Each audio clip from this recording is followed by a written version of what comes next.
Aku nak share sikit apa yang aku kaji lah. M. Nasir ni, dia ni seniman yang lahir dari kanvas. Tapi takdir dia ni untuk menulis lagu bangsa. Hampa bayangkan kalau M. Nasir ikut hidup asal dia. Aku rasa hari ni kita ni tak kenal pun nama dia. Sebab dulu dia ni bukannya penyanyi tau. Dia ni juga bukannya komposer.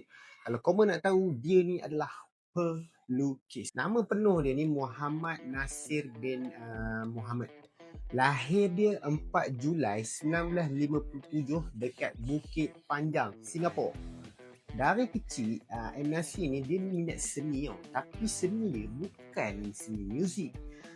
Seni dia adalah seni melukis. Macam mana perjalanan kehidupan dia? Dia ni masuk belajar dekat Nanyang Academy of Fine Arts.